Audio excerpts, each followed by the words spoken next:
$20. Yeah? What? Who's that? Smokey. Smokey? Smokey Sullivan? Yeah. Holy... Do you always call people at 5:30 in the morning?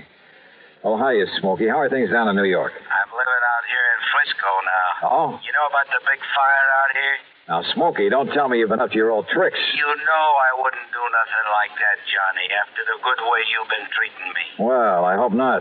But what about this fire? Big warehouse. They're in San Francisco. The Barnwell warehouse. It's still burning, Johnny. Arson? Yeah. I know who did it. There must be insurance in a big warehouse. Yeah. So as soon as I can check it out, I'll... Look, where'll I find you? Where'll you stay, Johnny? Let's see. At the Huntington Hotel up on Mount Hill. Me?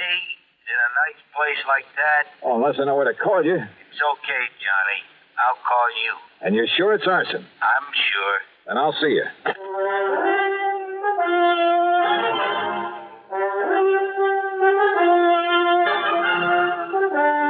Bob Bailey in the exciting adventures of the man with the action-packed expense account. America's fabulous freelance insurance investigator. Yours truly, Johnny Dollar.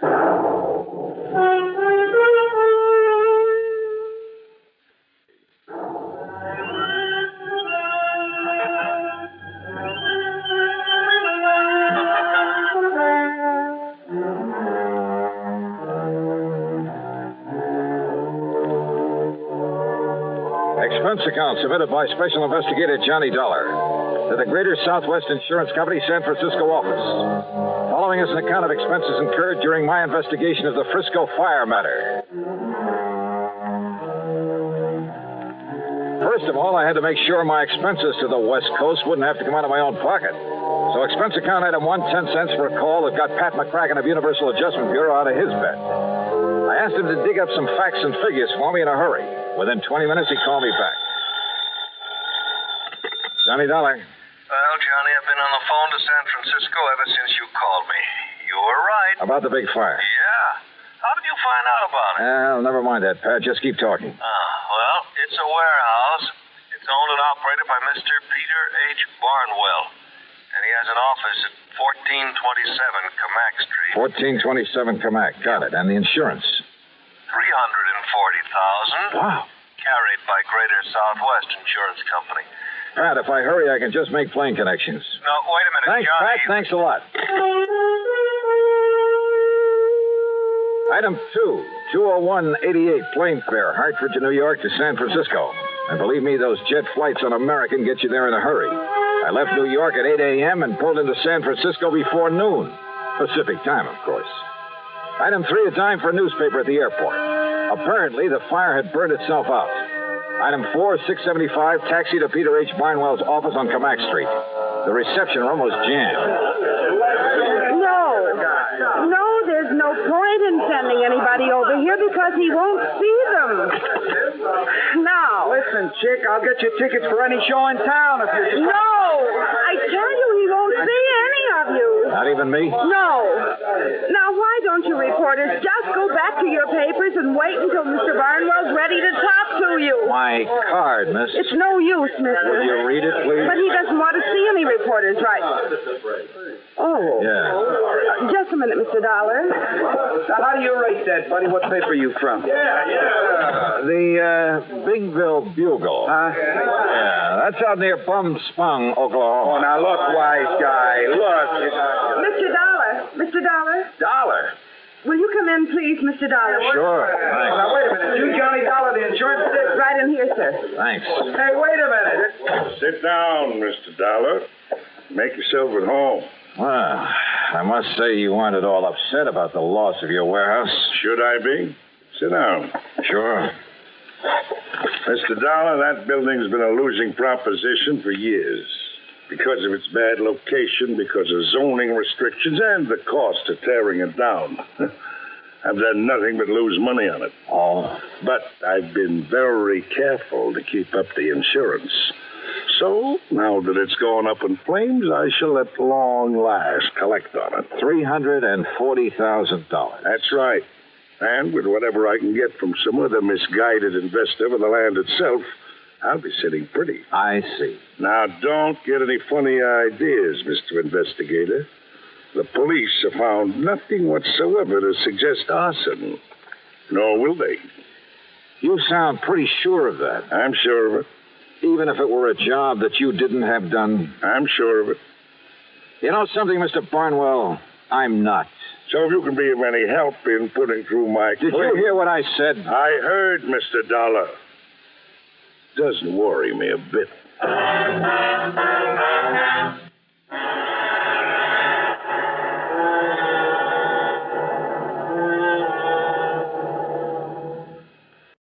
And now, Act Two of yours truly, Johnny Dollar and the Frisco Fire Matter.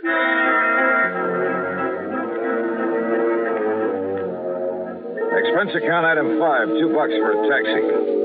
In my opinion, Peter H. Barnwell had the warehouse fire set. But opinions don't count in my business. You gotta have proof. And I hadn't yet got together with my informant, Smokey Sullivan. Smokey, once a clever arsonist himself. Later a counterfeiter, bootlegger, just about everything in the book. But from the time he helped me with a case a couple of years ago, he'd stayed on the straight and narrow. And of course, I've always paid him well for his help. Before going on to my hotel, I stopped in to see Bill Mullen of the arson squad. Yeah, the papers say you're in town, Johnny. Glad to see you. Yeah, how are you, Bill? But there's no reason for you to be here about that fire. Well, that's so. We've already found out how it started. How, Bill? Some old derelict, name of Stumpy Moran. He used to sleep there every night. Had an old iron bed and a little sort of shack on one side of that warehouse. Yeah? So last night, like a lot of the darn fools all over the country every night, he went to bed loaded and lit a cigarette. Result? No more mattress, no more shack, no more warehouse. Well, are you holding him? Also, no more Stumpy Moran. He died in the fire? Yep. And you're sure that's how it started? Johnny, when you've combed through evidence on as many cases like that as I have, there's no mistaking it. But now, Bill, listen. All the way from the source of the blaze to the empty bottle. The carbonized paper from the cigarette. The foil from the cigarette package. The hair from the mattress. 1,001 little things that the ordinary person wouldn't even think to look for. So listen. Yeah? Be a nice guy and call off the papers, will you? Why? Because they saw you over in Barnwell's office, they've decided it was arson, and they're calling us a bunch of bums. The only reason they do it is to make headlines. So call them up and tell them to lay off, will you? Set them straight. Not until I'm sure they aren't right, Bill. Huh? Now, wait a minute. What's that mean? I'll see you later.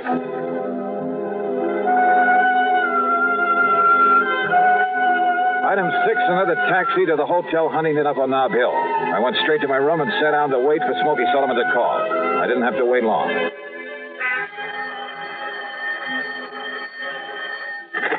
Smokey? Yeah, Well, I hear they found out how that fire started. Stumpy. That's right, Stumpy Moran. He was a friend of mine. Not much brains, Johnny, but a nice old guy. But Johnny, Yeah? he didn't do it. But they found all the evidence. He'd been drinking and smoking in bed. He never touched a drop, Johnny. You sure? He didn't smoke, neither. I know. He was my pal. Where are you, Smokey? You know where the Hungry Angel is? The cocktail bar over on the... That's right. Take the alley and back. I'm in the phone booth at the end of it. I'll be waiting for you. Okay, now listen. Yeah? Do you know who did set that fire? Yeah. The only guy in the whole country who could leave no trace. Wait a minute. And they won't even question him because he's been living straight for so long. Touchy Thompson. Yeah. Lives in a nice house on Aldea Drive, 527.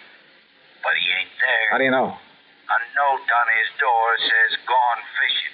You're absolutely sure it was he? I'm the only one knew where to look for a sign around that fire, and I found it there. I'll show it to you. Proof, huh? Yes, sir, Johnny. I can prove that warehouse was set by... Oh, no. Smokey.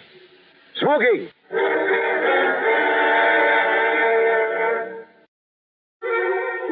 In the alley behind the Hungry Angel, I found a couple of policemen carefully going over every inch of the phone booth where Smokey called me. Yeah, that's right. Conroy heard the shots and came running back here. You get the angle of that bullet, old Conroy? Hey, listen. What about Smokey? City hospital, but he isn't going to live, Dollar. Not a chance. And you have no idea who shot him? No. But you're a smart dick. Why didn't you find out for us? All right, now look. And let me tell you something else, too, Dollar. If that warehouse fire had been a torch job, which it wasn't, like you're blabbing it out to all the papers, Your dear pal Smokey Sullivan is the only one who could have done it. So his being knocked off is good riddance. Why Smokey? Because we got every other firebug in this town nailed down, that's why. Want to bet?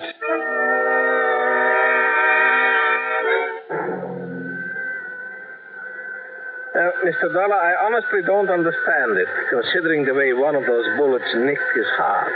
But it looks as though that man Sullivan will live. The point is, Doctor, can I talk to him? Well, you can try, of course. Oh, this way, Mr. Dollar.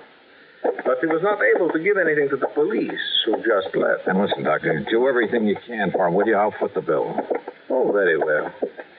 Right in here. Okay. You, mind if I talk to him alone? If you like. And if you can. Thanks.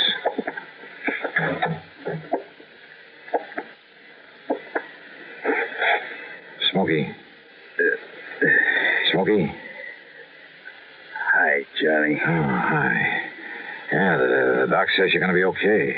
Yeah. Can't get rid of me. Attaboy, Smokey. I didn't talk to the cops. Just looked at him like I was dead. Good for you. Hey, Smokey, did you see who put the slugs into you? No, Johnny. But it must have been Touchy. Touchy Thompson. Same as he set that fire. Yeah. All right, now listen. You're in no shape to go over there and show me. But if the arson squad found no trace, and believe me, they know everything to look for. Chemicals. What? Touchy had chemicals. Special chemicals. Never left a trace. Everything leaves a trace of some kind. No. He had to use a gas mask. That's what must have knocked out Stumpy Moran. Then Touchy could plant the liquor, the cigarettes. Then I guess the only thing I can do is try to find Touchy Thompson. Johnny. Yeah? If you do, Johnny, be careful. Yeah. Yeah. Act 4 of yours truly, Johnny Dollar, in a moment. And now, Act 4 of yours truly, Johnny Dollar.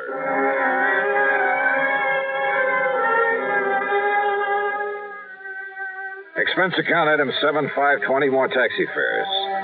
There was nobody home at Touchy Thompson's place. Only the note on the door Smokey had told me about. Gone fishing. Fishing, huh? He was probably hiding somewhere around the town, waiting for the atmosphere to clear. But how to bring him out in the open?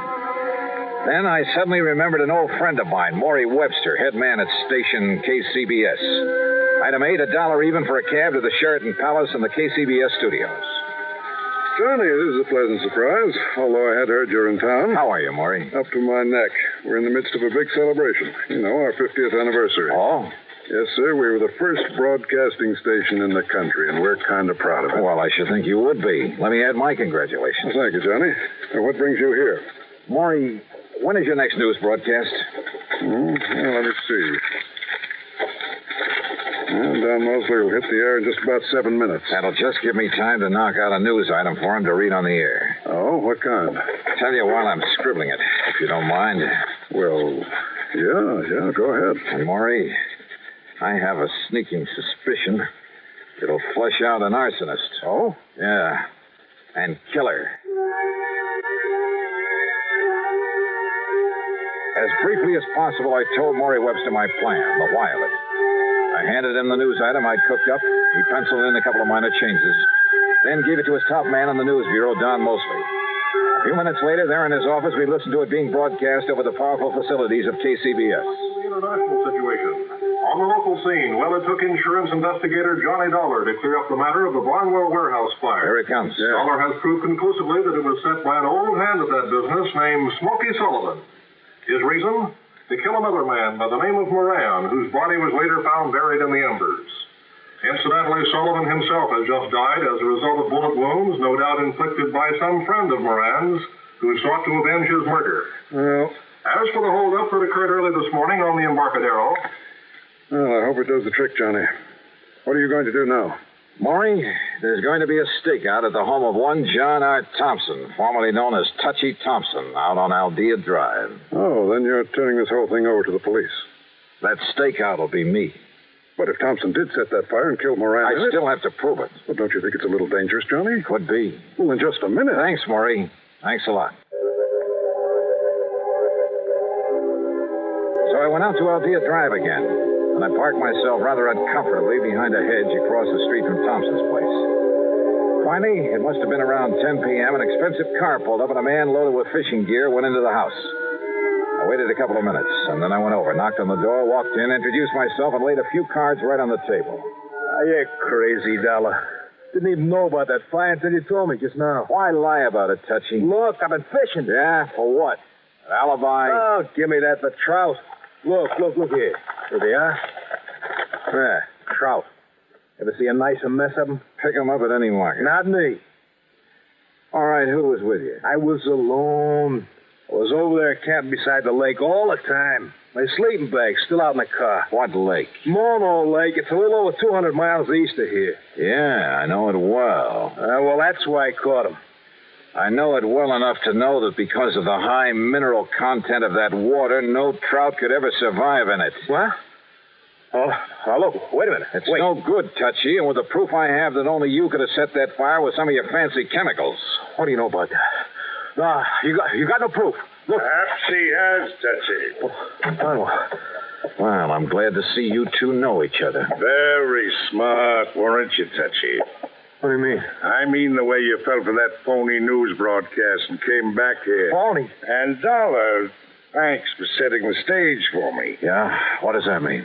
You came here because you suspected Touchy. You had a big argument. You both pulled your guns and killed each other. No, wait a minute. That's the only conclusion the police can possibly reach when they find your bodies lying there. Look. Nope. Don't make a single move, Dollar. Neither of you will do anything because 5 seconds from now you'll both be dead. Well, you're wrong. What? Pull that trigger, Barnwell, and it's the last thing you'll ever do. Bill. Climb in this window, boys, and take care of it. There isn't any need for violence, officer. That's right, Barnwell, there isn't. All right. Get to the town. Well, Johnny? Now, just what under the sun ever led you to come out here, Bill? Your old friend Smokey Sullivan called me to the hospital. He was a little worried about you. You mind? Mind? You've got to be kidding.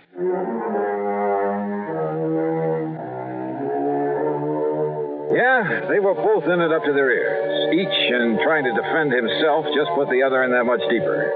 And by the time the courts get through with them, they'll be sorry they ever lived. Expense account total, including the trip back to Hartford and a good hefty gratuity for Smokey Sullivan, plus all his hospital bills, $923.91. Yours truly, Johnny Dollar.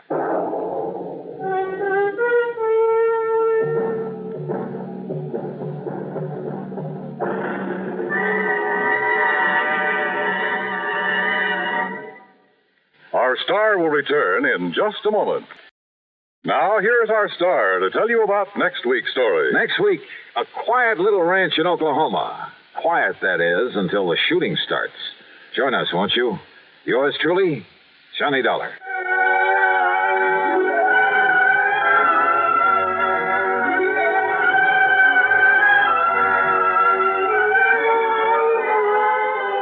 Yours truly, Johnny Dollar, starring Bob Bailey, originates in Hollywood and is written, produced, and directed by Jack Johnstone. Heard in our cast were Virginia Gregg, Vic Perrin, Larry Dobkin, Alan Reed, Gil Stratton Jr., Paul Duboff, Bartlett Robinson, Don Mosley, and Tony Barrett. Be sure to join us next week, same time and station, for another exciting story of yours truly, Johnny Dollar. This is Dan Cubberly speaking.